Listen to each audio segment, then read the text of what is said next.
এদিকে কলকাতা মেডিকেল কলেজে ওঠা দুর্নীতির অভিযোগে সুদীপ্ত রায়ের বিরুদ্ধে জোড়া তদন্ত কমিটি গঠন করা হলো। একাধিক অভিযোগ সুদীপ্ত রায়ের বিরুদ্ধে তোলা হয়েছিল, যেখানে ল্যাবে কিট দুর্নীতি থেকে শুরু করে ক্রিটিক্যাল কেয়ারে বেড বিক্রির অভিযোগ পর্যন্ত ছিল।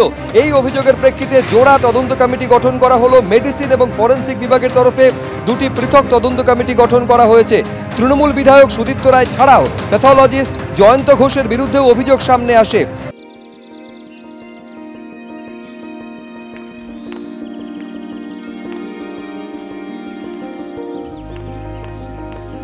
তৃণমূলের কর্মচারী ইউনিয়নের নেতা জয়ন্ত ঘোষ, তাদের বিরুদ্ধে ওঠা অভিযোগের তদন্ত করবে এই জোড়া তদন্ত কমিটি।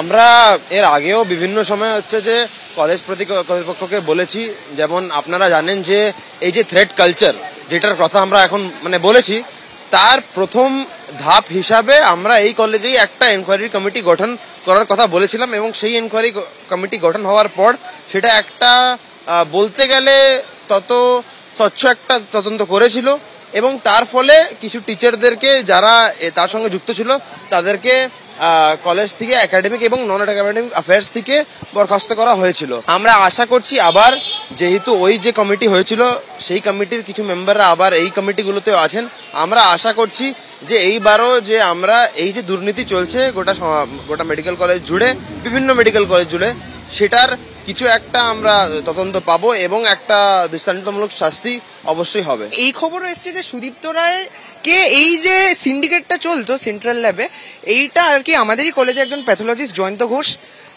তিনি একজন মাথা, এবং সুদীপ্ত রায়ের কাছে নাকি জয়ন্ত ঘোষ মাসে মাসে এই সিন্ডিকেট থেকে তোলা পাঠাতেন। এই খবর আমরা পাচ্ছি, তাই আমরা অথরিটিকে জানিয়েছি যে এই ব্যাপারটা নিয়ে একটা তদন্ত হোক।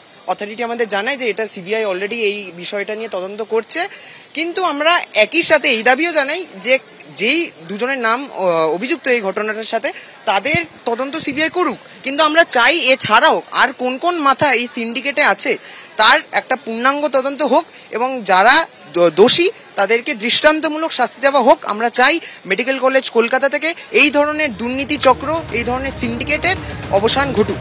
আরজিকর মেডিকেল কলেজে যে থ্রেড কালচারের অভিযোগ উঠেছিল, যে কারণে বিশেষ তদন্ত কমিটি গঠন করা হয়েছিল, একাধিক দিন ধরে মোট 59 জনের সঙ্গে কথা বলেছে তদন্ত কমিটির সদস্যরা। সেই রিপোর্ট আজকে জমা পড়েছে অধ্যক্ষের কাছে। এখন সেই রিপোর্টে কি রয়েছে, যাদের জিজ্ঞাসাবাদ করেছে তদন্ত কমিটি, কাদের বিরুদ্ধে, কতজনের বিরুদ্ধে অভিযোগের প্রমাণ মিলেছে, আমরা আরো বিস্তারিত জানতে কথা বলবো ঝিলম করঞ্জাই এর সঙ্গে। ঝিলম, কি খবর রয়েছে, কি রয়েছে তদন্ত কমিটির এই রিপোর্টে? তদন্ত কমিটি এই রিপোর্ট আজকে প্রিন্সিপালের কাছে জমা করেছেন। এই যে 59 জনের মধ্যে যে অভিযোগ, যারা অধিকাংশই intern, house staff, junior doctor, দেখা যাচ্ছে রিপোর্ট অনুযায়ী 40 জনের বিরুদ্ধে এই অভিযোগের সত্যতা একদম পুরোপুরি পাওয়া গিয়েছে। এছাড়া আরো 14 জনের ক্ষেত্রে অভিযোগ অনেকাংশেই প্রমাণ পাওয়া গেছে, তবে তার ক্ষেত্রে আরো অনুসন্ধান করতে হবে। আর শেষমেশ আরো 5 জন যাদের ক্ষেত্রে এই অভিযোগের প্রমাণ খুবই উইক, দুর্বল, এবং সেই অবজারভেশনগুলো এনকোয়ারি কমিটি প্রিন্সিপালের কাছে রিপোর্ট আকারে জমা করেছে। অর্থাৎ যে 59 জনের বিরুদ্ধে অভিযোগ, তাদের প্রত্যেকের বিরুদ্ধে কি কি অভিযোগ, প্রত্যেকের বয়ান প্রমাণ সব নেওয়ার পর দেখা গেছে 40 জনের ক্ষেত্রে ক্যাটাগরি 1 করা হয়েছে। অর্থাৎ তাদের ক্ষেত্রে প্রমাণ এবং অভিযোগ সবকিছু দেখা গেছে অধিকাংশটাই ঠিক, অকাট্য প্রমাণ পাওয়া গেছে। 14 জনের ক্ষেত্রে দেখা গেছে তাদের ক্ষেত্রে যে অকাট্য প্রমাণের মাত্রা অনেকটা বেশি, তবে আরো কিছুটা তদন্ত করা দরকার।